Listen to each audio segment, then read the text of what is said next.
And we're completely going live right now. So I just finished filming a video regarding the Sony A7C, especially targeting the IBIS issue that this camera may have. For those hoping to buy this camera for vlogging, there may be a couple of caveats with the Sony A7C.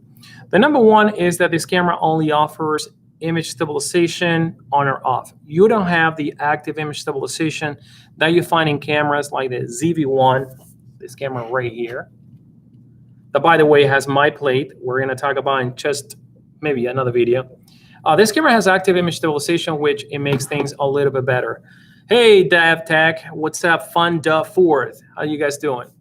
So I've been testing a lot of lenses to find out a great recipe, lens in combination with the camera. If you're planning to get a camera like this one, the Sony A7C, and you're going to be using for vlogging, this video may be very, very helpful, especially the video that's going to be coming out after this live. I don't think I'm going to be saving this live, but I did a comparison comparing the image stabilization of the camera with a non-stabilized lens. And then the lens that I have right here, this is the 24 to 105 millimeters f4. Now this lens has optical image stabilization. And something that you need to understand about this camera is that you cannot use both image stabilization like you can do, for example, with the Canon EOS R5 or R6, that you can pair both image stabilization. You either can use the one on the camera when you have a non-stabilized lens, or use the one from the lens, and when you use that one, you cannot use the one on the camera. So the moment you put a lens like this one with image stabilization, let me show you right there. The moment you do that, the camera knows that this lens has image stabilization. It will completely deactivate the IBIS on the camera. Now, we do have an option for post-production image stabilization with the Sony A7C, and that one is using Catalyst Browse. Now, I tried that, guys, and if you're going to be running and gunning and end up with a lot of clips, to be honest with you, it's not going to be a very efficient way of work, and you may do it the first time and get completely burnt out like I did. So Catalyst Browse is good if you want to stabilize one clip or two max. But if you're going to be doing this ongoing, like you're going to be filming videos, and every time you have to film a video, you have to dump all your little clips on Catalyst Browse and stabilize them, that's going to be an issue. Now, the other issue that you're going to have with Catalyst Browse is that you are going to be, what was going to say? The other issue with Catalyst Browse, I remember, is that you're going to have to crank up the shutter speed really high. And for those that like to shoot at 24 with a 50 shutter speed or 30 frames per second with a 60 shutter speed, that is not going to work very well, because what happened in Catalyst Browse is that when you have like sudden motion, you walking and your head jerking, that's going to create motion blur, and that motion blur is not going to be mitigated by the stabilization, and it's going to make it even worse, even more apparent.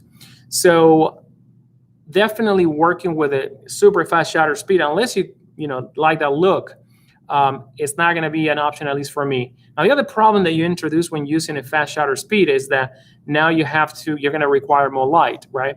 And if you're going to be shooting with this camera, and depending which lens you're going to be shooting with, you're going to get a very grainy footage, in most situations. So this is the reason why I decided to do this video, guys. And drop your comments, in the chat if you have any questions, and I'll be addressing all of them. So let me say hi to some of you guys. So we have RNH review.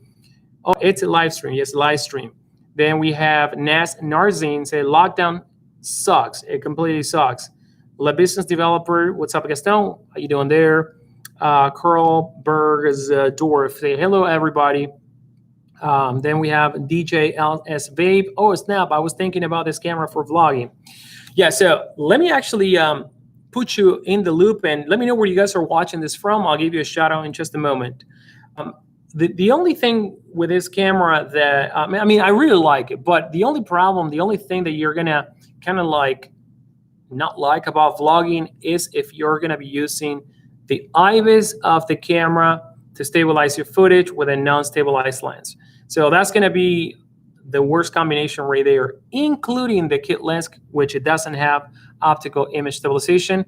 Now, I found this lens, that I have it for years, and it's a lens that I use it a lot of the times when I travel and I want to go live, especially if I'm going to be doing a lot of the travel daylight photography.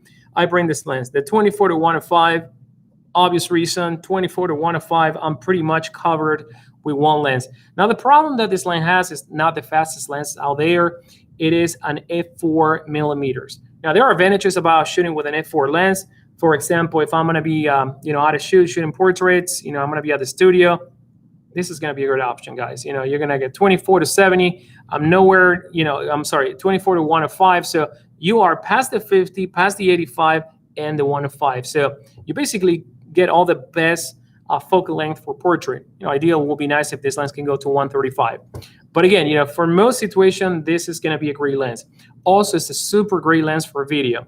And one of the things that I like about this lens, at least in my personal lens, the focusing ring of this lens is super smooth. And also, the zoom ring and also the focusing ring, very, very smooth. And as you see, I have a built-in ND filter right here. It's a Tiffin. And with this, I can control my exposure from this. So I find this lens really good for vlogging, guys. And I think this is the best alternative for vlogging with this camera, maybe the only alternative, and it's a good one. So today I filmed a video comparing the 16 to 35, which is not image stabilized, with this camera, and I dialed it at 24 millimeters, and this is the video that I'm going to be editing in just a moment for you guys, but I wanted to talk about this, right? And then I compare it with this one. So what I did is I walked right here in the studio back and forth, because it's raining outside, and I enable and disable the image stabilization. Now, I've done this test myself, several times before this video, and this lens, guys, is a winner. The image stabilization that you get from this lens, depending, how fast you walk, it could be similar to gimbal-like image stabilization, and it's weird for me to say that. Obviously, no image stabilization is going to replace a gimbal, at least at the moment of this video. But this one makes this camera really enjoyable when vlogging. Now, this lens is not the smallest lens, and the camera is kind of like tiny. But this is not heavier. It's not heavier than most lenses that I like to use. And the other thing is that what I do is I actually grab the camera by the lens, and I find out that it's really, really good. Now, I'm realizing that I recorded that video with this dangling things right there. Probably were dangling while recording the video. We're going to listen to that. I may have to re-record it. But anyways, guys, this lens has everything you need. It also has the autofocus and manual focus switch. It's incredible for video, guys, this lens. I love this lens for video. Especially, if you're going to be shooting in closer to the 70 past focal length, you're still going to get a really nice shallow depth of field. It's also great for product photography. And, it's the only lens with optical image stabilization of this size, full frame. Now, the next one that I would think of, correct me if I'm wrong, but the next one would be the 70 to 200 millimeters f2.8, and that lens is huge, and obviously it's not wide enough. So between the 24 to 105, I mean, this is the only option, because even the 24 to 70 millimeters doesn't have image stabilization, and I wish that lens has image stabilization, because having a faster lens will be awesome. But this one has the upside that it goes up to 105. Now, when it comes to image quality, this lens has great image quality. It's not a G Master, it's a G lens, but also has weather sealing. And I don't know, man, the quality between this lens and the G Master 24 to 70, I don't see a lot of difference. I may see difference in certain pictures, but I don't see a lot of difference. Now, the price of this lens goes for around $1,000, $1,100, and you can also find a use for a lot less, and I'm sure you may find a Black Friday deal. So if you are planning to get this camera, I recommend that, if you have the money to spend on a good lens, that you buy this lens, because this is going to be the one lens to buy first, if you don't have any full frame glass. Unless you want to start, buying prime lenses, which, for that, I'll tell you in just a moment which ones you should get for this camera. And I'm going to do a video about that as well. But if you want to buy just one lens and be set for a while, this is going to be the one. Now, if it comes to you deciding whether to get the kit lens or the body, because you can only afford the kit lens, go ahead and buy the kit lens. All I'm telling you is that even with IBIS, you're not going to get a stable footage if you're going to be walking while vlogging. And this is especially for those that are planning to use this camera for travel photography, hiking, and doing things that requires you moving around, type of camera conspiracy style. So the kit lens is not going to help you much, and you're going to have a hard time stabilizing that footage in post. And even if you want to use Catalyst Browse, like I mentioned before, it's going to be a little bit of a pain in the ass. So let me read some of the comments right here, guys, and I'll get back to you in just a moment. Also, remember that I'm giving away this camera. I'm actually giving away the black one. I made up my mind. All right, so many comments. So DJ Labs Vape said, I wonder if editing software such as in Final Cut Pro will at some point catch up and start reading the gyro data. Yeah, no, definitely. I think that's coming. I think the first company doing that's going to be Premiere, having built-in the gyro data stabilization. But once again, don't think that gyro data is going to save the day, guys, because I made some tests with gyro data, and it's like people are saying, you have to run the shutter speed really fast because this camera is very, very shaky. The IBIS doesn't move, good enough, or it doesn't stabilize good enough, and I find that a problem. So shooting at 500 for shutter speed is not an option for me. I rather, either pop the camera in a gimbal and be done with it. So just keep that in mind. Elvira D says Toronto, Canada. What's up, Toronto? Hyun Mook. I don't know if I'm pronouncing this right. First time getting into photography, trying to decide between the Sony A7C, A7 Mark III. To a newbie, new camera is more attractive, but people say that the M3 for photo. What is that? A7C seems to have better photo results. Now, the A7 III and the A7C is going to give you the exact same quality of footage, guys. So they both use the same sensor. However, this camera has more processing power because this one uses the processor from the A7R4, which is top of the line, high resolution camera that Sony has to offer. So it has the same processor, so you're going to see some performance benefit from this camera, even in photo. Now, in video, we also have better performance in this camera because we have real-time tracking in video. So something to keep in mind. Also, we don't have any record limit like you have in the Sony A7 III that caps at 30 minutes. This one can go until the battery runs out or until the SD card fills up. Okay. Then Ross Power said, I would love a good zoom for my Micro Four Third camera. Alrighty. Well, Micro Four Third, I used to shoot with the GH5, and in the GH5, I had the 7 to 12 millimeters there. I love the lens. I still have it. Nas Narzin, do you prefer to buy the Sigma 24 to 70 millimeter f2.8 or the Sony version?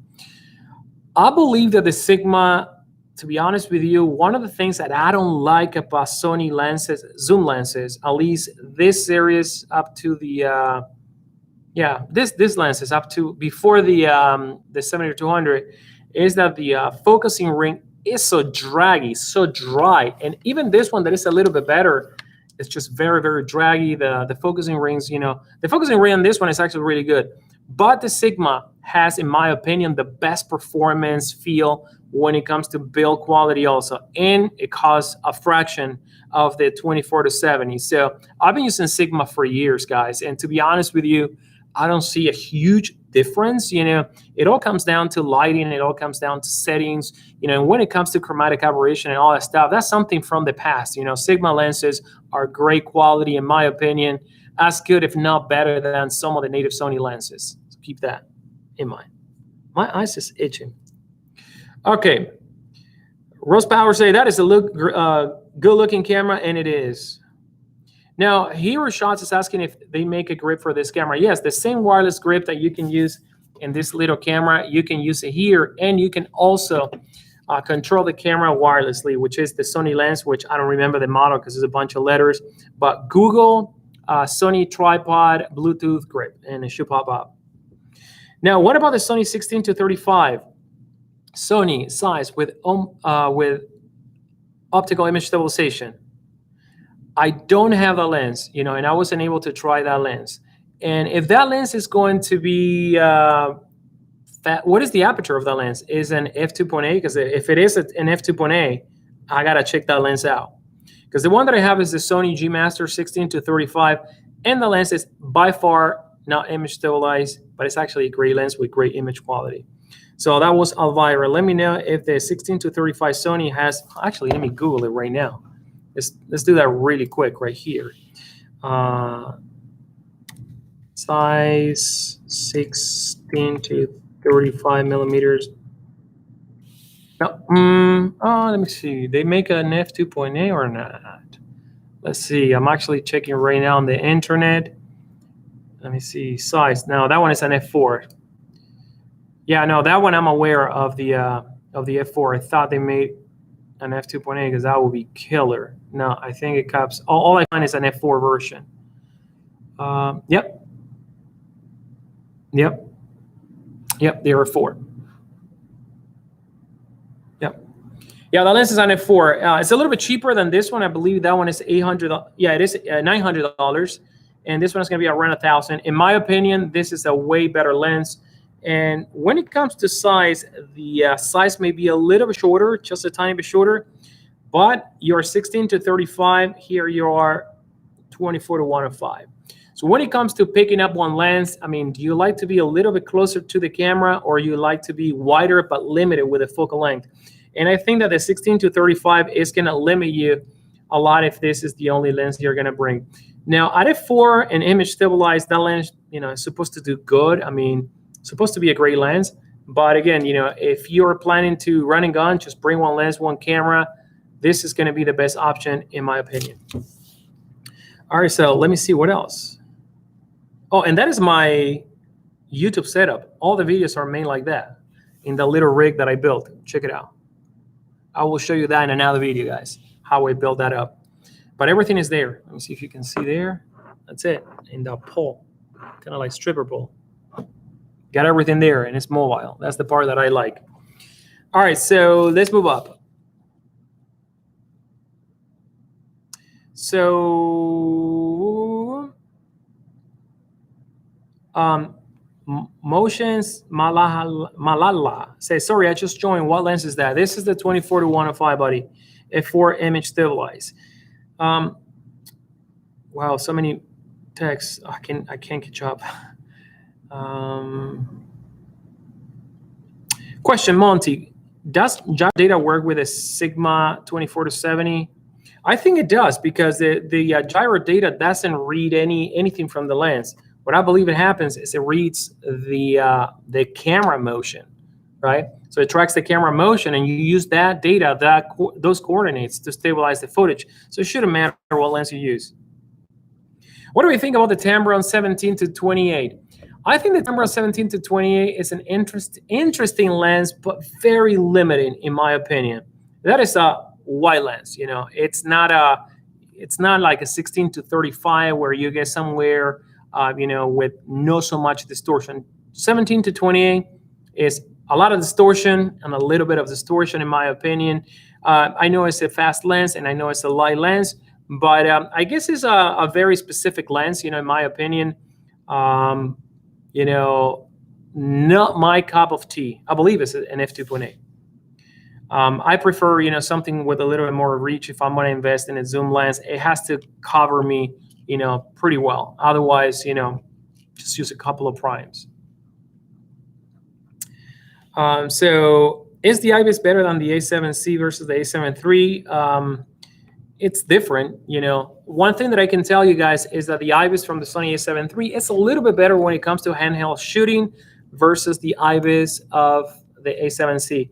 I believe that one has 5.5, this one has 5. Now, the IBIS of the Sony A7C, when actually panning slowly and using, camera motion, hand-holding the camera, you're going to get a great performance. The problem that this camera has is when you're walking and you're bumping and you're walking, and that jankiness actually can handle this camera. So I was kind of disappointed, because I was expecting that to be resolved, but with this lens, all that stuff is actually out of the way. Let me see if we can do a test here. I don't know if you guys can see. I don't know if you guys can see, but no, it's impossible. You're going to have to wait for my video that is coming up. I actually recorded this test right here at the studio. So the 24 millimeters f1, the 2040-105 f4 is by far the best option that I found combination for the Sony A7C. In my opinion, if you want to buy just one lens, go with this lens because it has great optical image stabilization, way better than the image stabilization that you're gonna find in the Sony A7C. As a matter of fact, even with it, I was actually testing the kit lens with image stabilization on and off, and I didn't see any difference. So that bad. When it comes to walking with a camera, it's that bad. You know, it just doesn't get you anywhere. You know, nowhere near my GH5 that you can walk in. It looks pretty stable, but with this one, not the case. And I understand why. This one is a full frame. I guess it's a lot easier to stabilize a Micro Four Third than something a lot larger. There's not a lot of room for motion inside the camera. And yes, of course, and I think this is one of the reasons why we have 5 stops of image stabilization rather than 5.5, and probably it's even less, probably in real world it's 3.5 stops or something like that, because I don't really see much going on, guys, when the image stabilization is active. All right. So Monty, no problem. Now Jason is asking, how about the Tamron 20 to 200? I haven't tested the lens, and I don't know if that lens actually is image stabilized. I think it's a little bit long, that lens. Let me actually check it. Tamron 28. And it's raining here. I don't know if you guys can hear. Tamron 28 to 200. That lens does it have image stabilization? Does even Tamron make lens with image stabilization? I don't believe so. Yeah, no, that lens is not image stabilized, guys. So any lens that is not image stabilized, in my opinion, is a skip for this camera if you're getting this camera for vlogging, you know, or video. So if you're gonna get a camera for photography, you know, pop whatever lens you want in this camera, primes, the whole 9 yards. And this is one of the reasons why I'm kind of like a little bit disappointed with Sony, because they are not great prime lenses image stabilized. Like for example, one lens that I was hoping that was going to be a great match for this camera is the 20 millimeter f1.8. Once again, the lens doesn't have image stabilization. Now, at 20 millimeter, there's a little bit less of a shake. But you know, if that lens had image stabilization, that would have been the lens for vlogging for this camera. Now, if you're going to be doing sit-down videos like this one, then no problem. You know, that lens is going to be really good. But when it comes to stabilizing the footage, I cannot stress it enough. This is the lens to get, the 2040-105 image stabilized. And it's actually very light, fairly light lens. It's not lighter than the kit lens, of course. All right, so let me continue reading these messages. Why you need manual focus? Okay, well, that is a very technical question. I'll answer really quick. Manual focus, a lot of the times, you know, it's a lot better to lock in the focus at a specific field and move the camera without the out of focus hunting. And a lot of the time, it's better to gain more control on what you're focusing on.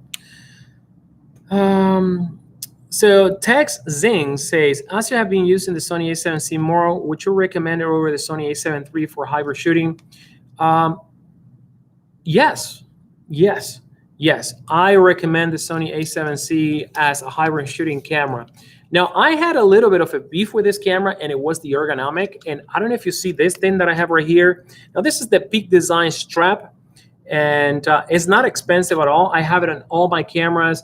And when I thought about putting it here, I'm like, nah, maybe it's gonna make the camera too big and it's not gonna be comfortable. But let me tell you, this thing saved the ergonomic of this camera. Like I can have my hand like that and the camera's not falling. So it gives you a lot of support, especially if you're gonna be using heavier lenses. This is the first thing you need to buy when you buy the camera. Buy the strap, because it makes holding the camera so much more enjoyable. And as you can see, I can raise my hand and now put this finger where it belongs. Otherwise, you know, you would actually grab the camera and this will be in the air. And it allows me to trigger the shutter release really nice. So this is going to be also something that I recommend you guys get. It's super inexpensive.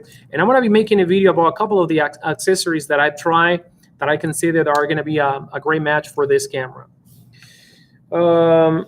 Now, Hyunmook says, if I will be focusing on practicing photography in any situation and eventually lead to senior picture or gradation pictures for money, will the A7 III be better than the A7C? I think for straight photography, guys, the Sony A7C is going to be a better camera because you are going to have all the dials that you need for your aperture, for your shutter speed, and for your ISO.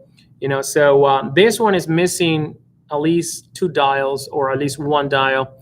The aperture dial right here at the front, we don't have it. And we have this dial right here, which by default, this dial, which by default it comes set up to control the aperture rather than the shutter speed. And this dial in most camera, is actually set to control the shutter speed. So what I did is I switched it to control the shutter speed, and I have this dial. Let me show you. Let me show you how I set up the camera. And there are a couple of things that you actually have to set up in this camera right away.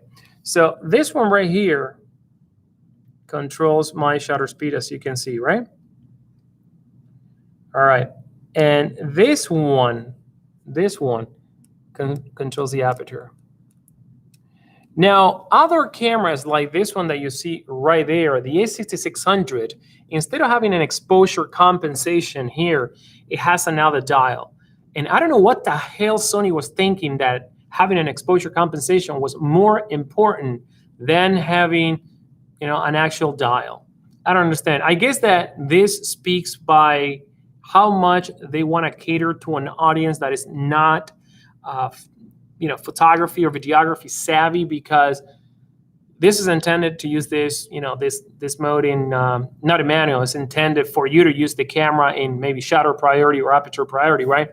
And then you will compensate the aperture. But in my opinion, that's completely ridiculous, because with this dial being able to control the aperture or the shutter speed, that would have been great, guys, to really get you that secondary dial that would allow you to control almost everything. But no, they decided to do this, exposure compensation. And hence, I guess vloggers, they were going to be vlogging like this and then click, click, click, and adjust your exposure quick. I get that. But this is what it makes this camera a little bit less of a professional camera when it comes to controls, and this is why the Sony A7 III will be a great option. Now, when it comes to video, this camera kicks ass. This camera is better than the Sony A7C in many ways. And by the way, I'm filming this from my computer with a onboard camera of my iMac and the onboard microphone of the camera. So excuse the audio or whatever. What else? Hi, Gaston, I love the camera. Thank you. You can win one by subscribing to this channel and entering the contest. Carl Bergsdorf says, gee, well, a lot of vloggers who don't need 2 car slots but flip screens could be more interested in the Sony A7 III. Yeah, I mean, to be honest with you, I don't consider vlogging a professional task. I'm sorry. You could always go back and shoot, or you can vlog and check your footage. I don't know. I use gray SD cards, and I don't remember when was the last time I had a card gone bad. Actually, I did have a card gone bad, and it was a bad brand of card. And I know that cards can go bad, but I'm not using this camera for crucial work. I'm not using this camera for pay work, or at least I'm not using this camera without backing out my footage, pretty often. At the studio, when I shoot something for a customer, I like to back up the footage, after X amount of minutes. So that actually gives me that peace of mind. And when I back up, I put the car and save into 2 different media. So something to keep in mind, guys. All right. So race gas smells good. Say, finally ready to make the jump. Oh, right, man. You're going to enjoy this camera. Now, he also says, anxious to see what the Sony A7 III end up offering. Right now, the Sony A7 III is cheaper than ever. I even saw the Sony A7 III for $1,675, I think, with a bag, with an extra battery, with a little case. And I believe that was B&H, the one actually having that sale. So go check them out. And I'm thinking about getting another Sony A7 III, to be honest with you. One of them is actually over there in my unboxing table. And I love that camera. I love it. Yes, you don't have real-time tracking in video, but I set up the focus above here. That's it. It tracks my, it doesn't track it, but I don't move around like that when I do those videos. So it's pretty much okay for that. And the reason why the camera can do is because it doesn't have the processing power to handle tracking in video in 4K. I believe it does it only in 1080p, the Sony A7 III. And this one has the latest processor from the Sony A7 IV, so it can do it. Can you live stream with this camera? Oh yeah, you can live stream with this camera. I actually have done it at home. You connect an HDMI card. The one that I used was the Elgato 4K card. Connected straight to the HDMI, goes back in the USB on the computer, OBS, and you're streaming with the camera, boom, in no time. So that's really good. Also, you can use this camera downloading the Sony app that allows you to use the camera as a webcam. It's not gonna stream at 1080p. I believe it's a little bit less than that, and it doesn't require any capture card. So yes, you can actually do that, and you can even do that with this little camera right here, the ZV-1. I love this camera, man. I actually record the episode today. Let me show you actually a snippet of that. And by the way, this is my brand of my plate for the Sony ZV-1.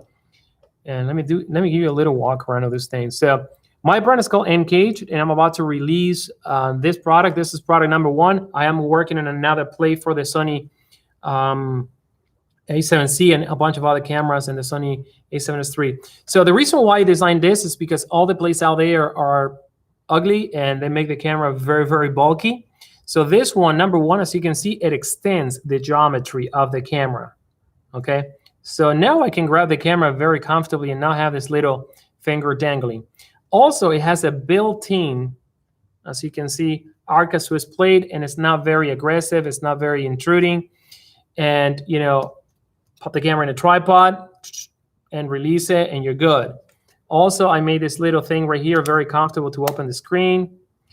And it has 2 cold shoe mounts. One at the bottom that is great for a microphone or whatever you want to connect there, and another one right here. Now, I did something else that actually came up with this idea while I was designing this thing. It has an SD card compartment, so you can actually store an additional SD card. All you do is remove this little O-ring, like so, and you have an additional SD card. So if you're recording a lot of stuff, when that one fills up, swap it, store it, and put the O-ring there again. And that's it.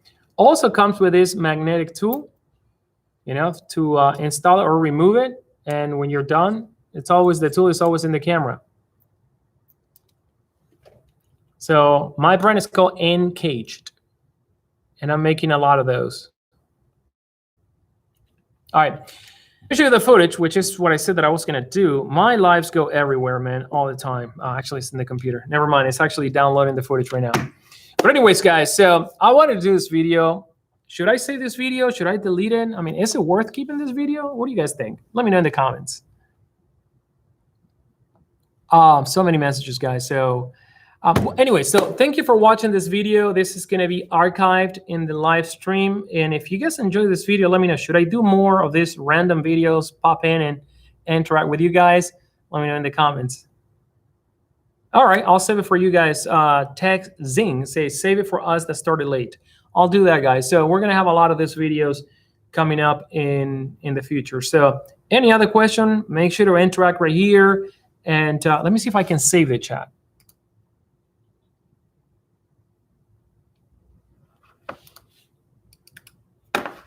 Can you believe that my mouse just died? Yep. This mouse just died. But I have this. I also have some lives about skin retouching and all that stuff. I don't know if you have seen it. I'm terrible about doing lives, guys. As you can see, it's not my cup of tea. I'd rather record and talk to the camera than talk live.